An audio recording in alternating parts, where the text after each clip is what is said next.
Hi everyone. Thanks so much for tuning in on Monday for World Oceans Day.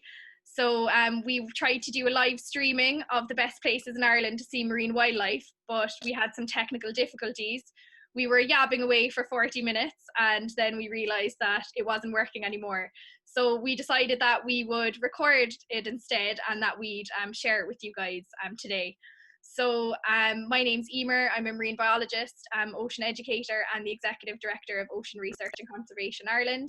And this is Anya, who is our events officer. So he just said hello. Yeah. Hello. Yeah. So we might as well get straight down to it.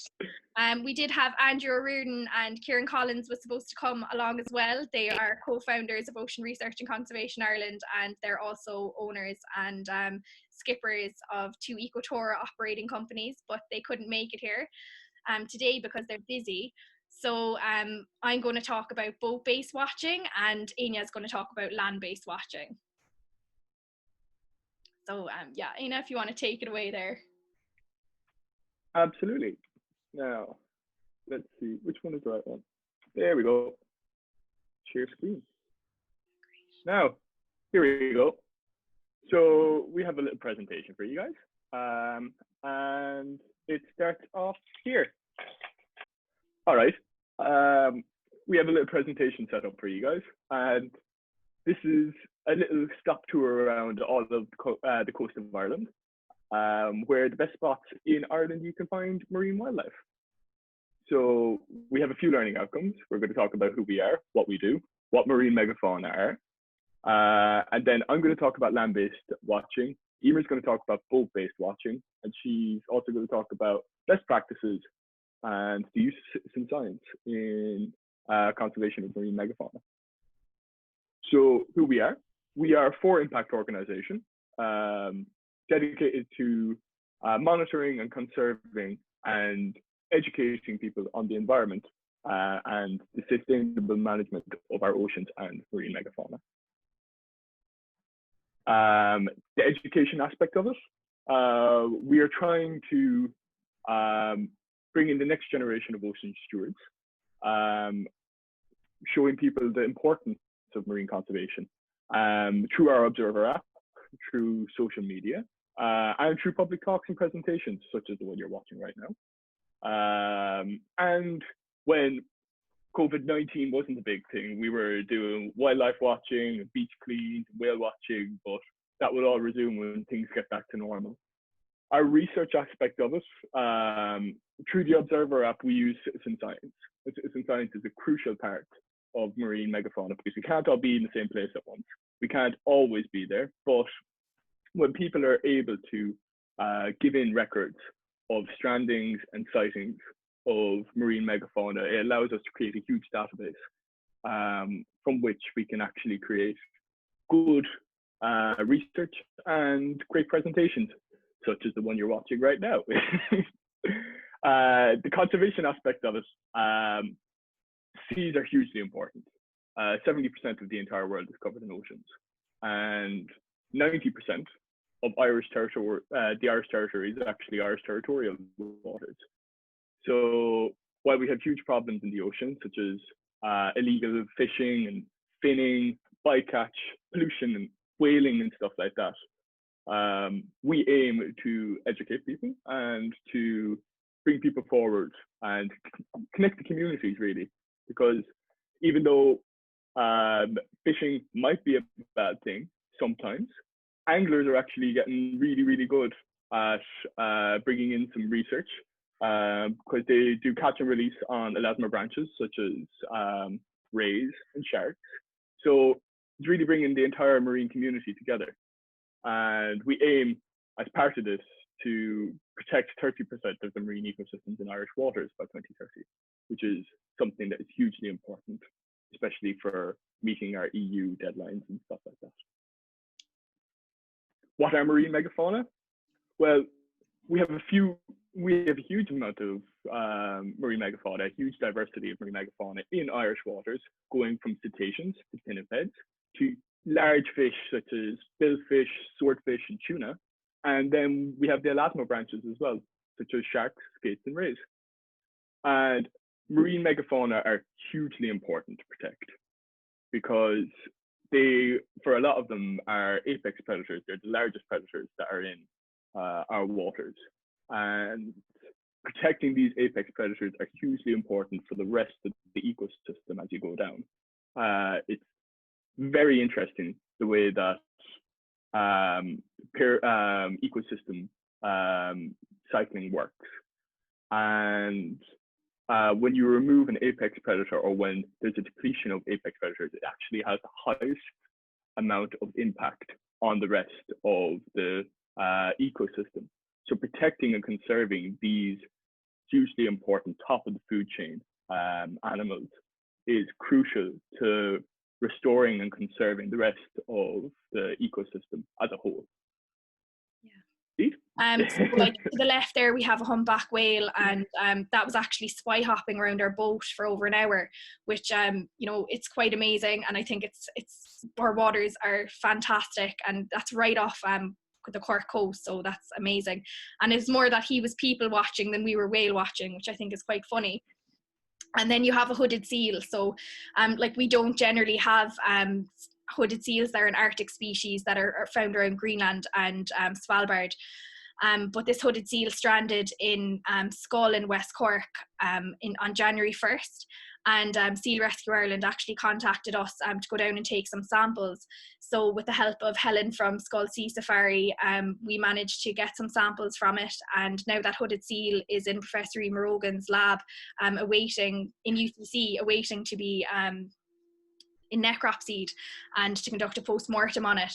So the fact that there was a hooded seal here really shows that there's changes in prey distribution and distribution of marine megafauna in relation to climate change. So like they're shifting their distributions, and we're getting more and more Arctic species seen here. So that's quite amazing. And then to the right, you have a common skate, and they're critically endangered elasmobranch as well. So you can see that it's being measured here. So anglers will use Irish or Inland Fisheries Ireland's tags, like IFI's tags, and they'll tag them and they'll measure them. But I think what's interesting about common skate is you can also potentially photo ID those as well. But I'll kind of talk more about photo ID in a second. But yeah, it's quite amazing. Like they can have massive wingspans, and it just highlights anglers as well as whale watchers and people that live by the sea that can contribute to citizen science. And yeah, it's very important. So sorry, I'll let you go ahead there. Just an intro. Oh no, it's totally all right. You don't need.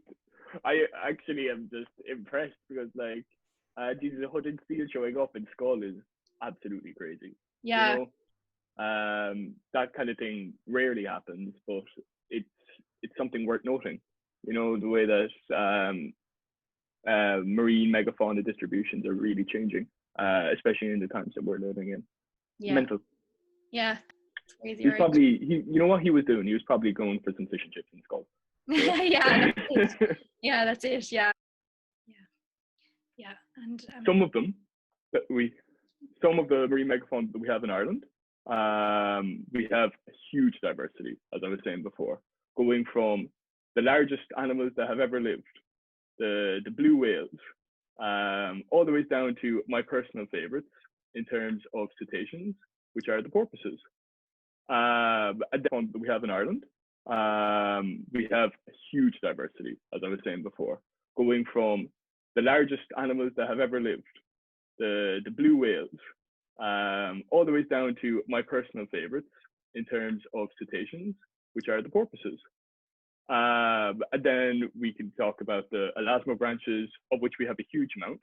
But yeah, we have amazing elasmobranch species as well. So we have like over 70 species of shark, skate, and rays in Ireland, from the biggest, the basking shark, but also some of the most common, like blue sharks, or well, I suppose dogfish are probably the most common, but we have some blue sharks and eagle sharks, and then you have different kinds of skates and rays as well, like blonde rays and undulate rays, common skate, etc. So we're still awaiting a confirmation if there's swordfish in our waters, but we know that we have tuna, and we know that there's treasure sharks, so that's quite cool. Yeah, so now we even have like ocean sunfish and stuff. So really, our marine biodiversity is just fabulous. I'll zip it now. Yeah, it's amazing. I actually want to bring you back to the treasure shark because I never realized we had them in Irish waters, and that is fascinating. Those Yeah, sharks are so cool because yeah, the sonic booms they can create with their tails and stuff like that. That's hugely impressive. I didn't know that. yeah. Well, there's one caught off the coast of Kinsale in 2016 by John Harrington, as I said, and he doesn't let anybody Yeah, ever forget it. So, like, but I said anyway, shout out to John Harrington. yeah. Well, we're not letting anybody forget it either. Okay. Yeah, it is awesome to be fair. And there was a hammerhead shark sighted off uh, the Celtic Explorer then by Paul Connaughton from Sheerwater Wildlife Tours last year, which was really cool too.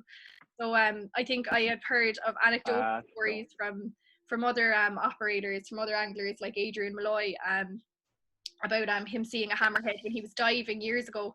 But just the fact that it was seen on one of the Marine Institute vessels is just awesome.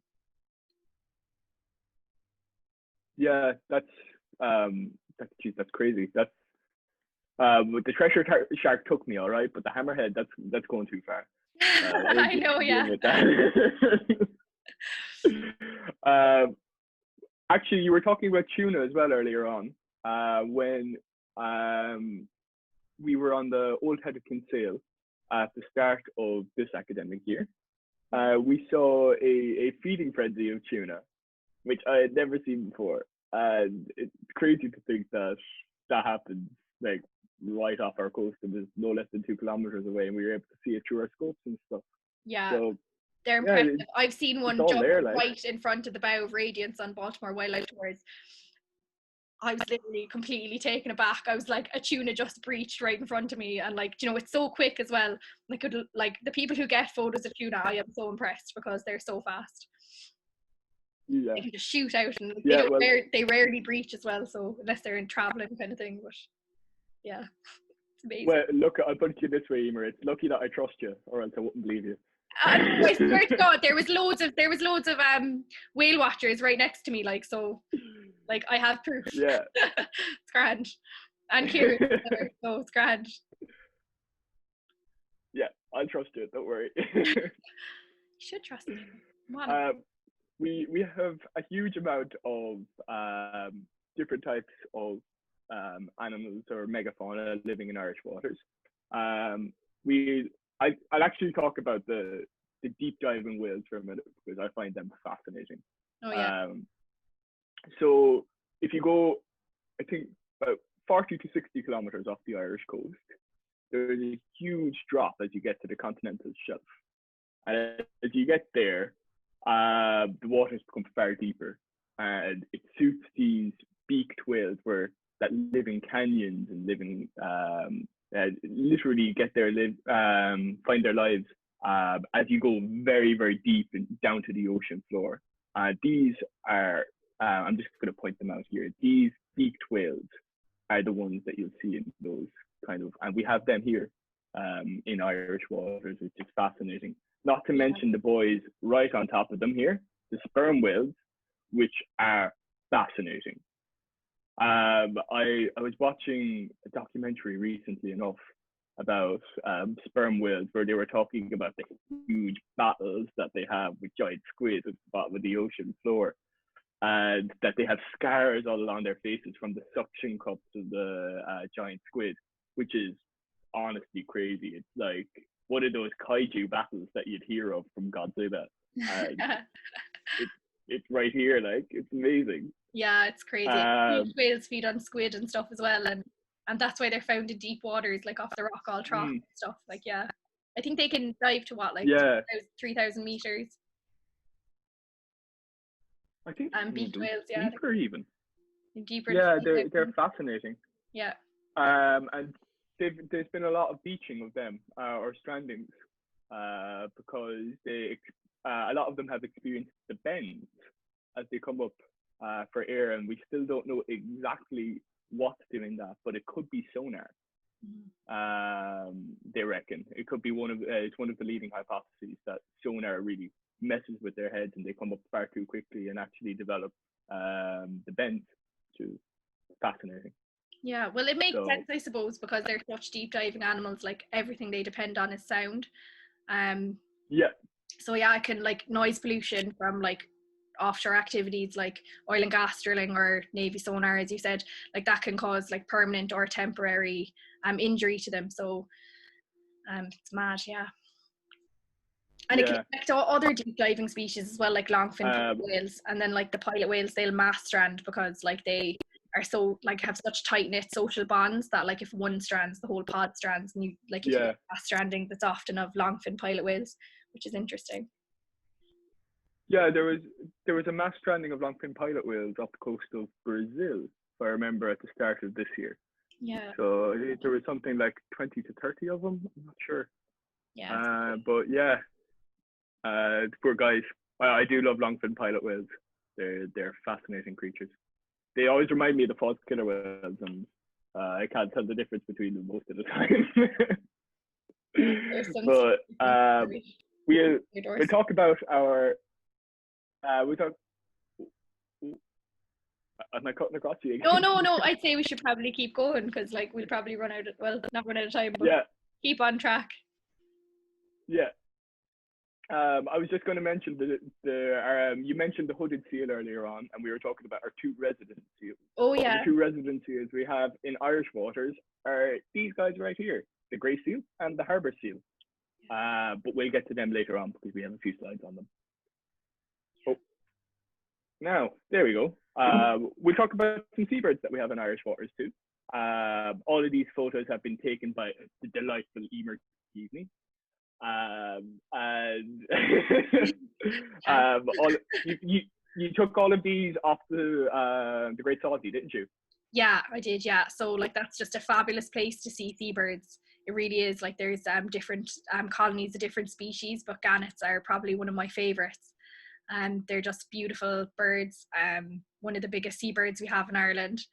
And yeah, they're breeding there, so you can see the top right there's like a mating couple. And yeah, it's just a fabulous place. But one of the biggest issues I think there is like the lack of restrictions for tourists. So like one of the things I noticed was like a lot of photographers and people were getting very close to the colonies of gannets, and then the gannets would fall all over each other and they'd start fighting. And you know, it's terrible to see really, because like that's taking away from their energy budgets where they should be feeding and provisioning chicks and working on mating, and instead they're trying to get away from tourists and fighting and falling all over each other. So yeah, something that really needs to be done in the Salties really is some barriers, you know. Did I break up again? Yeah. No, you didn't at all. Oh, yeah. I was just about to say that it would remind you of like a Friday night in Dublin where the boys would be scrapping instead of paying attention to the women. So yeah, kind of like that, exactly. Yeah. Yeah, you know, there's only so much you can do in one night, and if you're scrapping with the lads, then you're not gonna have enough time to actually pay attention. You know. That's it. That's it. So yeah, the Salties of Wexford is a fabulous place. It's gorgeous. Yeah, and it's interesting that you bring up the Salties because I'm from Waterford, and one of the like most favorite birds that I have are the gannets, and it's amazing because the gannets that we see in Ring, the Guelph area there, are from the Salties, which is like a good 70 kilometers away, and they have no problem in making that journey. And for World Oceans Day, there was an Instagram post put up by UCC. Shout out to Mark Jessup, because there was a nice little video that went up of him on the Salties catching gannets, and then they had some beautiful GPS tracking included in the entire video. So it's fascinating, you know, that they can cover huge distances for food. They're really, really great animals. We'll hop on to the and they're next long. one. The gannets as well, though, they're very long lived, aren't they?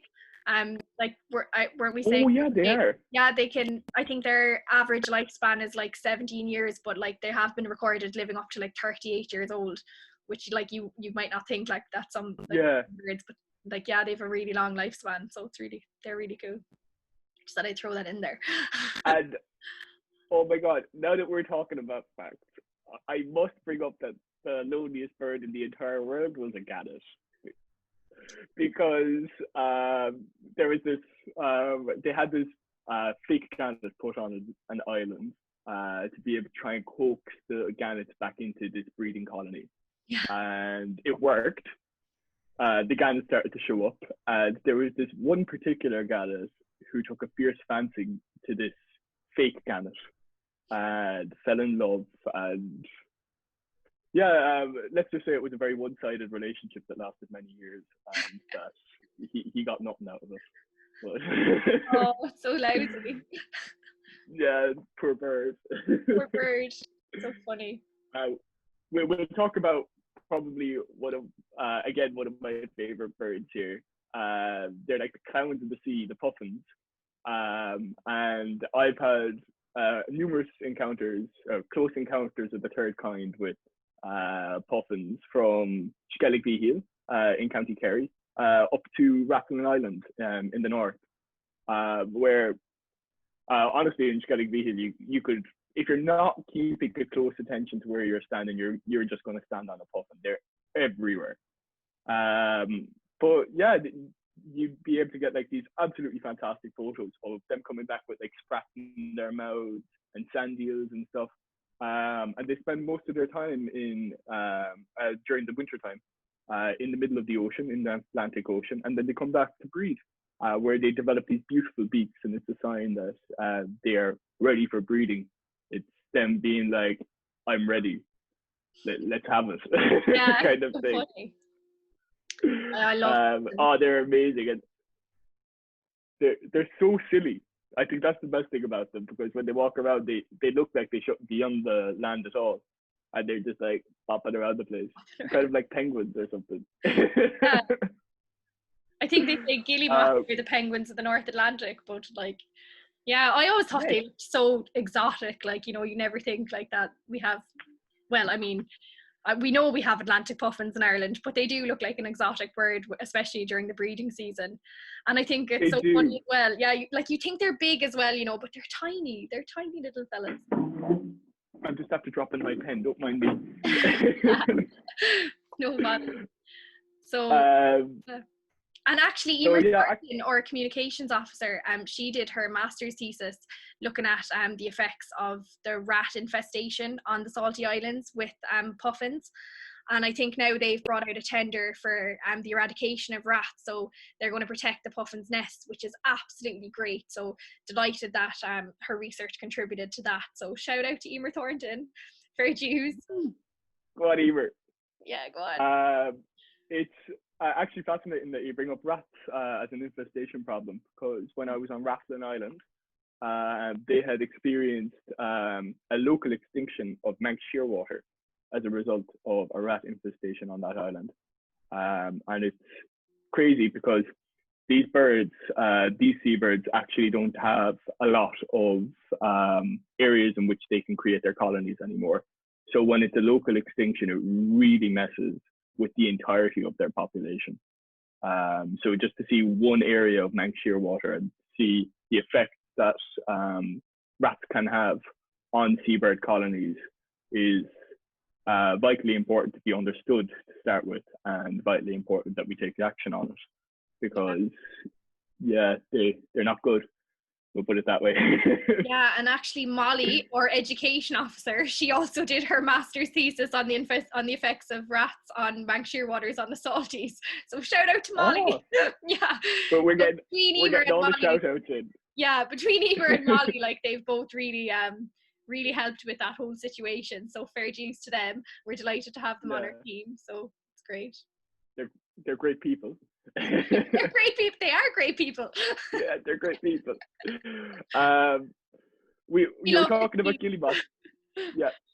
We love our big team. Shout out to the lads. Shout out to the lads, yeah. You were talking about guillemots earlier on, and it's interesting that you bring them up, because what's on the next slide? We have a few guillemots. Woo! And we also have some razorbills, which are these lovely guys up here. These are the guillemots. my dad always goes on about this guy that he knew in college, right? He was called Gilly. He had this girlfriend, and obviously going to college in Dublin in the 1980s, she picked up the nickname Gilly Moth very, very quickly. And I can't look at them without thinking of this poor woman who was degraded with that terrible, terrible name for like Why 4 was she years of degraded? college. Gilly moths are lovely. Well, yeah, it's grand, but like in reality, I'm sure she loved the name that her mother gave her. Oh yeah. And she was being called a seabird for 4 years in college, so you know. Yeah, they're cool. They can be hard to distinguish at sea between razorbills and guillemots when they're in flight, but like you can clearly see here there's a big difference, you know. Like guillemots have a much narrower, longer beak. They're more Yeah, brown. there's a huge difference between them. Yeah, there's a huge difference in them Yeah. when you see them up close. And then you have a You've shag worked- down here on the left, but they can be easily confused with cormorants. But you can see they don't have Yeah. the silver kind of that like a cormorant does, and they have a narrower beak as well. So it's funny. It was interesting that you were bringing up the that what you call it, guillemots remind you of the penguins of the North Atlantic. Yeah. Because if anybody gets an opportunity, I'm just going to give a small plug to Trinity Zoological Museum, because there's this fascinating great auk specimen. It's the final great auk that was found in Irish waters. Wow. And they were the quintessential Northern Hemisphere penguins. And we're talking about birds that don't look that big. This bird was relatively big. It stood at about, I'd say, if it was, it was probably standing at around 90 centimeters to a meter. Wow. And this last one washed up in County Waterford. So it's enough to, I think it was near enough to Stradbally or Tramore. And its final meal was a diet of potatoes. And then it died, but then it was, they preserved it, and it's been in Trinity's care since. So check out the Trinity Zoological Museum if you want to see the proper penguin of the Northern Hemisphere. It's right there the minute you walk in the door. In the corner here, we have is that a greater blackback gull chick, isn't it? It is, yeah. It's a greater blackback gull chick. So I'm terrible with chicks. Oh no, I can't do it. So we're walking along, and then like, you know, the next thing we have a greater blackback gull swooping at our heads, and you don't realize, but you're really close to their nests. And that's another thing about the salty islands, like there's no restrictions for people, and it can be quite dangerous, I suppose, and the birds are defending their chicks, which is totally reasonable. But they're quite cute and fluffy little things. They're cute little fluffy things. Well, they look like something that you'd want to put in your handbag and take home with you, but we'd highly recommend against doing that, because you would A, get attacked, and B, it's not good. Yeah, so you would get attacked. You feel like a bad person. Yeah, you would get attacked, yeah. Moving on to our next one. Oh, we'll talk about some harbour seals. We'll talk about our pinnipeds. And where I'm from in Waterford, I actually think is a perfect place to go off and see seals, because I like to kayak. I like to do a small bit of kayaking around the area, and there are some resident seals that you'll see around the place. But even better still, when you go into Dungarvan town at high tide, you can go off and look right as you're standing at the Park Hotel, look out onto the water, and there's this massive surfboard that I think the lifeguards use. But when high tide comes around, there are some seals that like to just chill up on top of the surfboard. There's only one there now, but there's normally about 3 or 4, maybe 5 of them that just like to pull themselves up onto the surfboard. And it's amazing. They're so cute. And it's bang in the middle of town. You know, it's great. He's just chilling. He is just chilling. He's like, chilling, yeah. Where are my waves? Where are the waves? So funny. When we have 2 resident seals, that one there was a harbour seal, and for us anyway, for me anyway, it looks a bit like the harbour seal has definitely more of a puppy face, and that would be the way that you'd distinguish them. Whereas the grey seals, and if you want to see grey seals, we'd recommend going down to Roaring Water Bay, which has an SAC. It's a protected area for grey seals. And I think, is it bottlenose dolphins or porpoises? No, it's harbour porpoises, yeah. It's also a special area. Yeah, so yeah, my little babies. Uh, but yeah, if you head down there, you get to see these bigger seals, and they're the largest seals that we normally find in Irish waters. And they can get big. They can get really, really big. But they're fascinating creatures all the same. And they have like, I think you were calling it a Roman nose. I never Yeah. understood this term, a Roman nose, but yeah. You can kind of see it in the fella who's in the forefront of the photo, like it just kind of, it's arched up, like, so they have a big kind of nose. Yeah.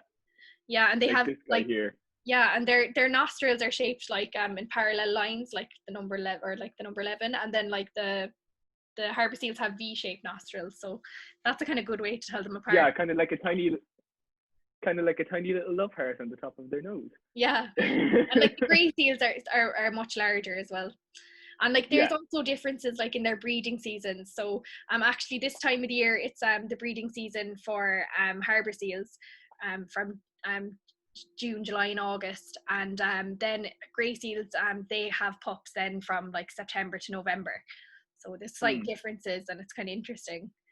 Yeah. And honestly, my favorite difference between the pair of them is that the harbour seal will do the little banana shape when he's reaching up, and that's insane. Like, why do you do that? Why do you stretch your back like that? It's probably seal yoga, to be honest. But yeah. maybe it's drying off in the sun, like getting warm. Yeah, exactly. Like, oh yeah, get the sun. Just be like,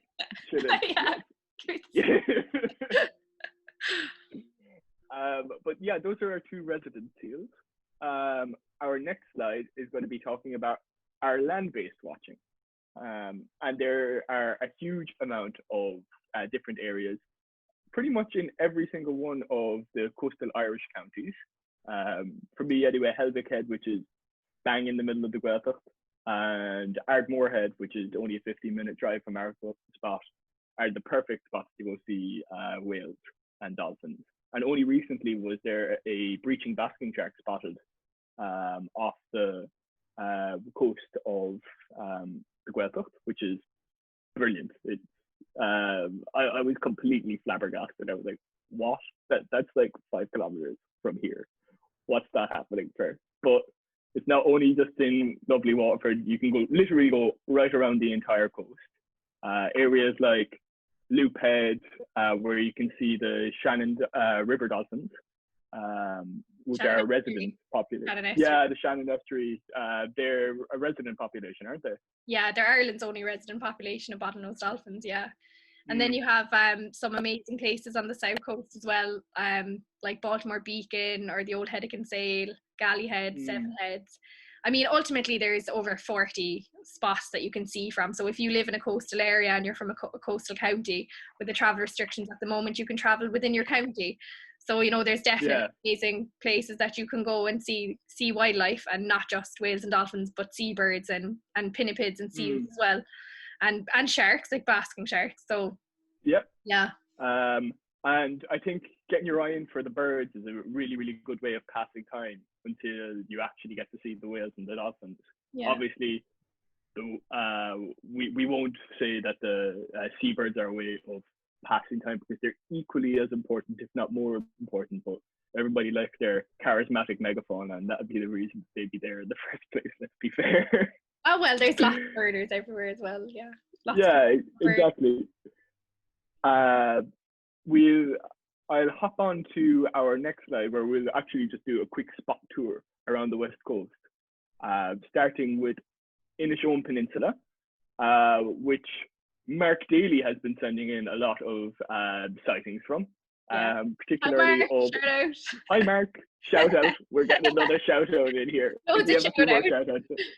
Yeah, we have a few more shout outs coming along the way, but we have a huge amount of sightings of bottlenose dolphins and harbour porpoises in this area, which are like, it's fantastic. It kind of irks me a tiny bit, because my current research is into seeing whether porpoises stay away from bottlenose dolphins, because bottlenose dolphins, while they are like the poster boy of like cetaceans and stuff like that, they can be a bit mean, and they do beat up harbour porpoises in the certain areas, and that's not great because it's bad. But yeah, fair play to Mark Daly for spotting all these. It's hugely important for our citizen science projects and stuff. We'll head around the coast a tiny bit further, head down to County Mayo, and we'll get to Keene Bay in Achill. And Ina Kruger has been sending in a lot of sightings, which is brilliant. So shout out to Ina. Shout out Hello. to Ina. And we've been seeing a lot of bottlenose dolphins and basking sharks in this area.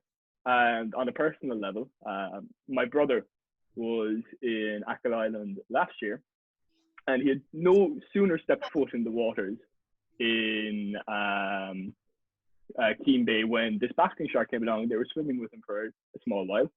Obviously, they maintained social distancing with the basking shark because that's awfully important. You give them their space and everything. But yeah, it was nice to see that he even got the opportunity to be able to swim with a shark, which not a lot of people would be like, oh, that's totally okay. But basking sharks are harmless. They're great, provided that you maintain your distance and you don't really annoy them. Yeah, because they're plant eaters, so they don't. They yeah. Yeah. Yeah, they're a bit like they just. Oh, actually, when you talk about basking sharks in Irish, they're called Leowongrania, which is like a sun shark. And I think it's a really, really nice term because you see them at this time of year, and they're fascinating animals.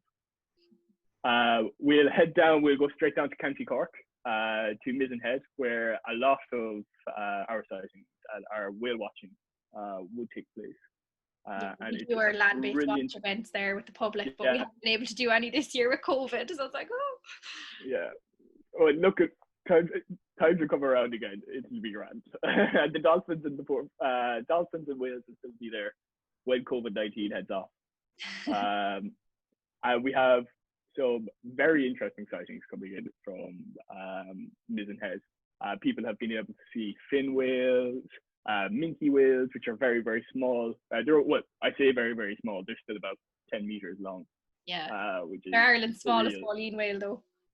Yeah, they're the smallest ones, and they're still 10 meters long. They're literally 5 knees long. Let's plug this in. But we also have killer whales, which are they've been sighted off Mizen Head, which is absolutely fascinating because everybody loves to see a good killer whale. And it's amazing that we are actually able to see them from land-based watching in Ireland. Very rarely, very rarely. Yeah, very, very rarely. I mean, they do come around our coast once a year. They come from the West Coast Scottish community. Yeah, the West Coast Scottish community. So, yeah. John Keoghan Aquarius, isn't it? They're the famous ones that kind of do the annual tour around the island. Yeah. They're marking their territory. That's what they're doing.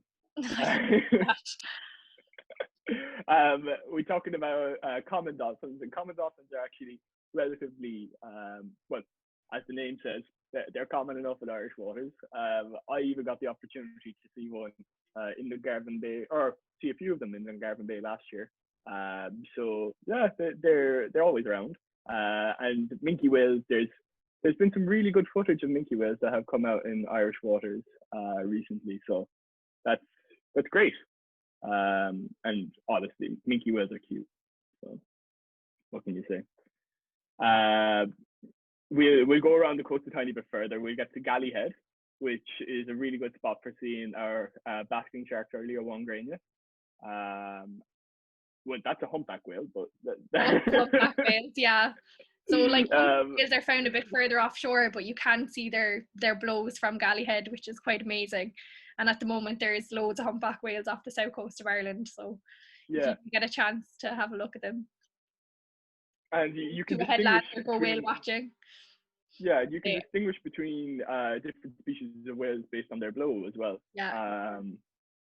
So I only recently did a Marine Mammal Observer course, so hopefully Emer will correct me if I'm wrong here, but the humpback whale blow is far bushier in comparison to other whale species, where fin whales would have a very stout, very tall below, whereas the bushier ones come from the humpback whales.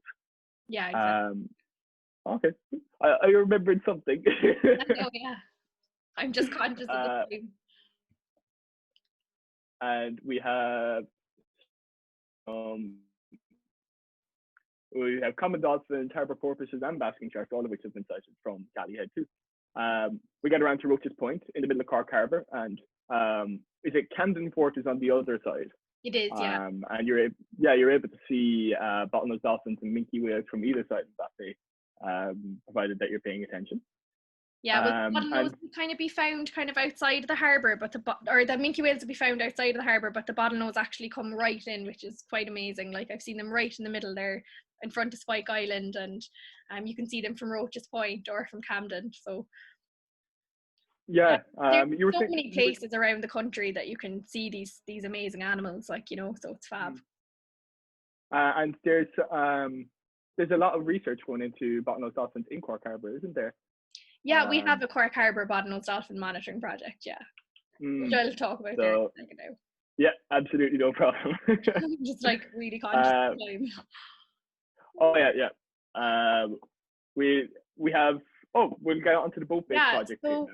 Yeah, so basically, I'm going to talk a bit about boat-based watching. So as I was saying, Andrew Reardon is one of our directors, and he's the owner of Ocean Escapes, that's based in Cork Harbour. So they run tours from Cove, Crosshaven, Cork City, all the way out to Cork Harbour, and they support our bottlenose dolphin monitoring project, which is quite amazing. So you can see here right in front of Roach's Point, there's bottlenose dolphins, and another one of our directors, Frances, actually lives just off Roach's Point there, and she's great for letting us know when they show up. And actually, we hadn't seen them since 2017, but this year a group of them showed up again from April to May, so that was quite amazing.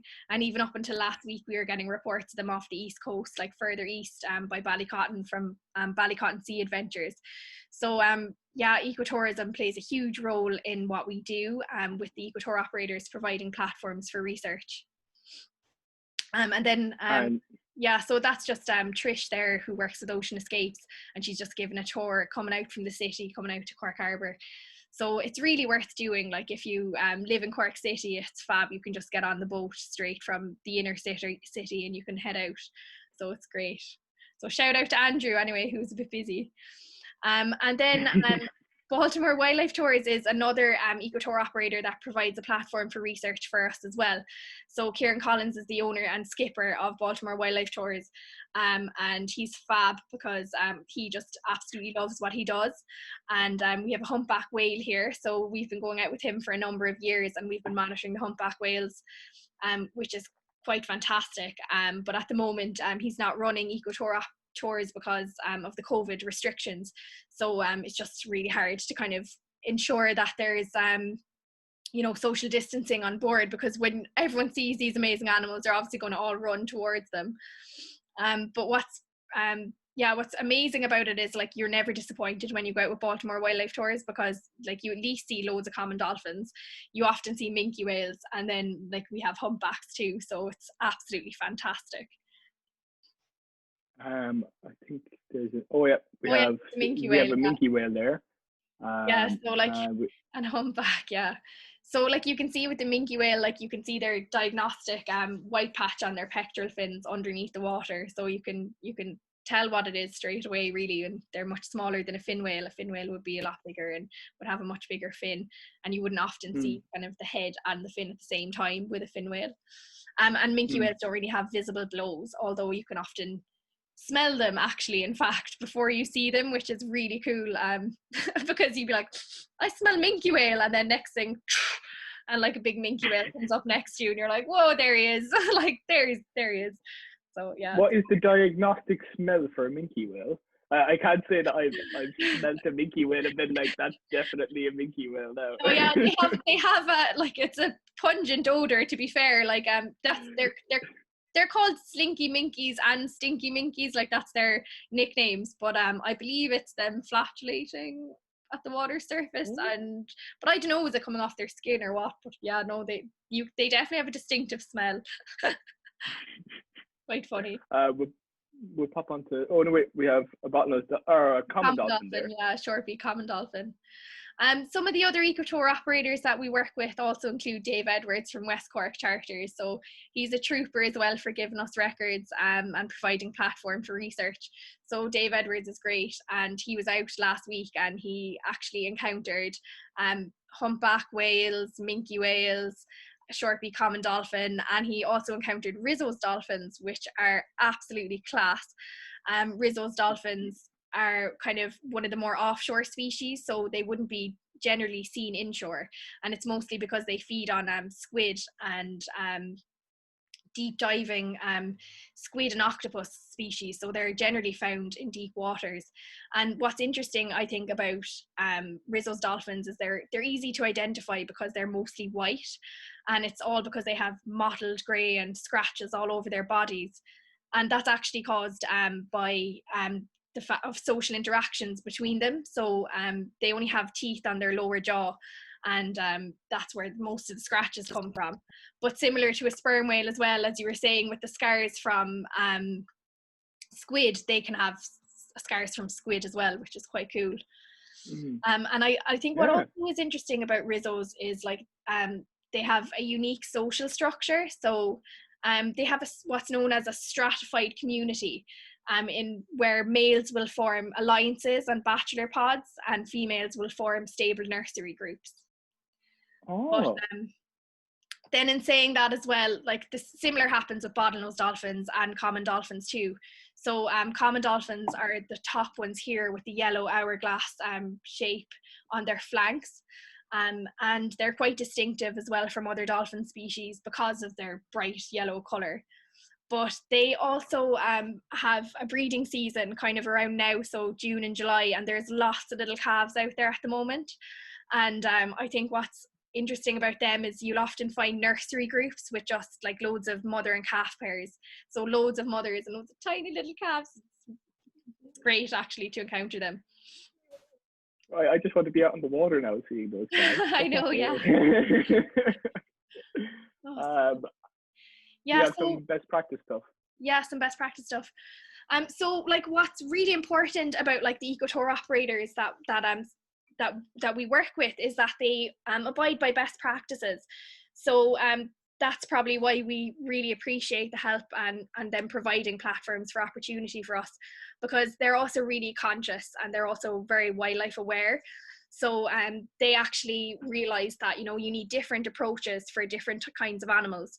So at the moment, the best practices that are kind of out on the marine notice for the NPWS, they don't distinguish between whales and dolphins, but this is quite important. So, I mean, you have different caution zones, and whereas with a whale, you have a caution zone of 300 meters where you should be slowing your boat down, and within 100 meters, you should be turning your engine completely off. So, by no way should you be, you know, steaming after a whale or a dolphin. You should have the respect to realize that, you know, their whole world is based on sound, and that like your boat engines are disrupting their feeding behaviors and taking from their energy budgets. So yeah, it's really important that you slow down and you turn your engines off. And then you can see with dolphins, it's slightly a smaller caution zone. So you have 150 meters and you have 50 meters where you should turn your engines off. Well, sorry.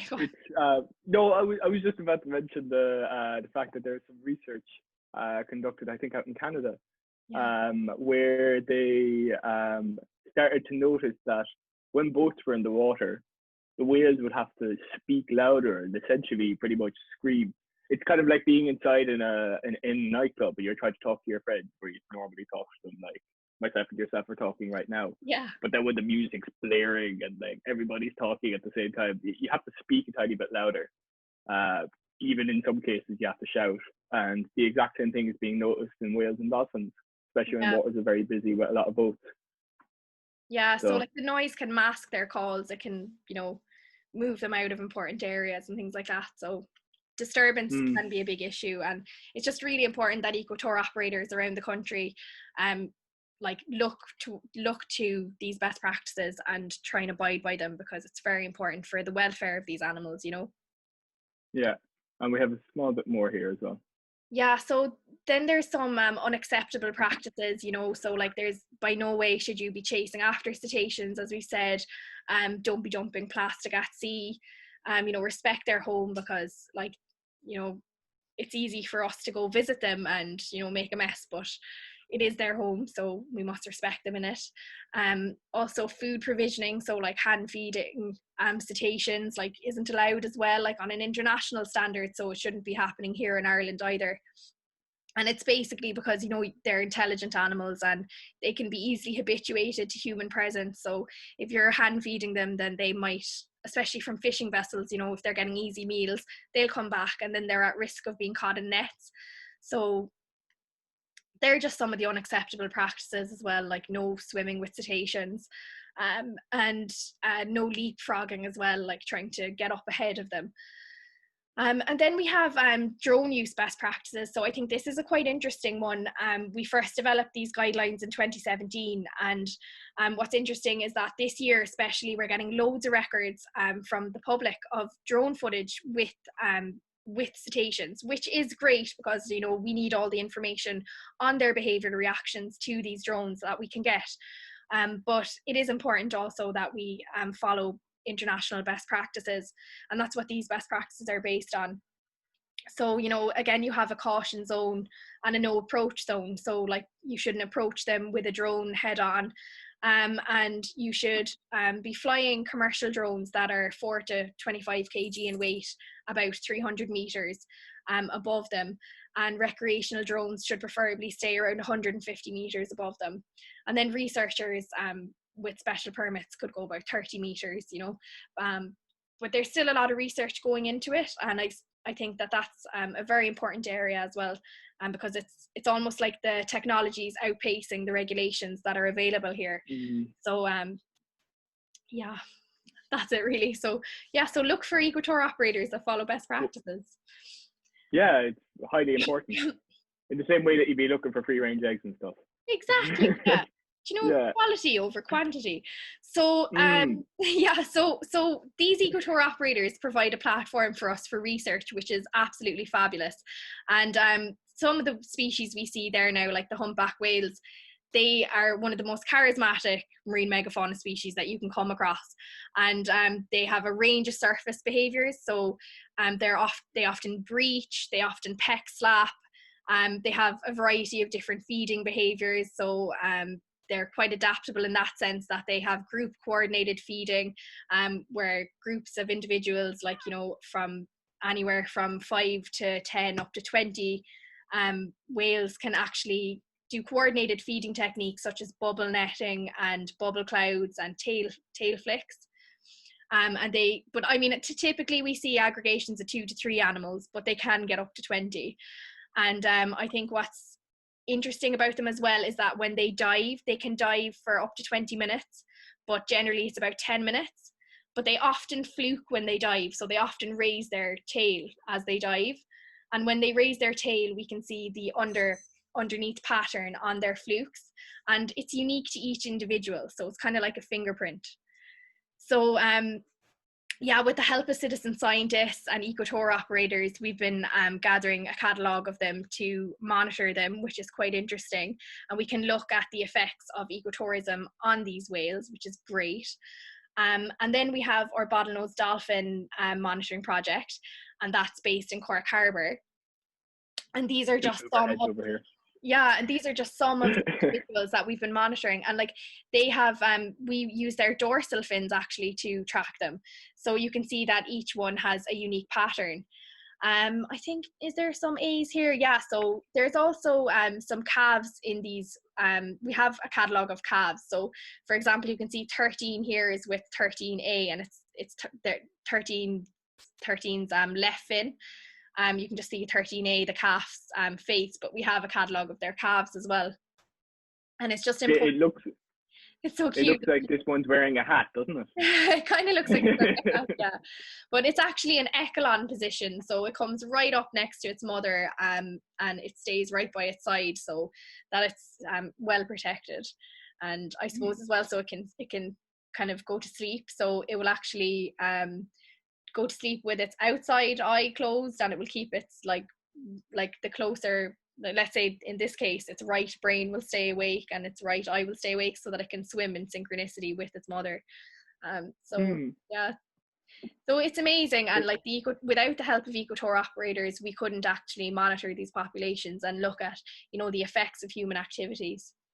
So that's just one of the techniques that we use anyway to monitor them, is photo identification, but there are others as well, like video footage and drone footage and acoustics and things like that. So it's quite I have to say, like, I love my life. It's quite the cushy life, isn't it? Well, I don't know about that. Like, it's obviously hard to, you know, make a living unless you're working as an observer. But at the same time, it's just amazing as well. Like, it's you know, you created for the world, like, so it's great. And we have another slide here. Oh wait, hold on. Why is this not working? There we go. I'm gonna move us back over here.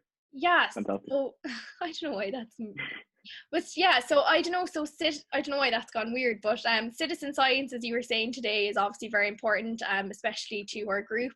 And members of the public can report sightings and strandings of whales, dolphins, seals, sharks, and actually even seabirds and octopus and tuna as well are the most recent ones gone into the app.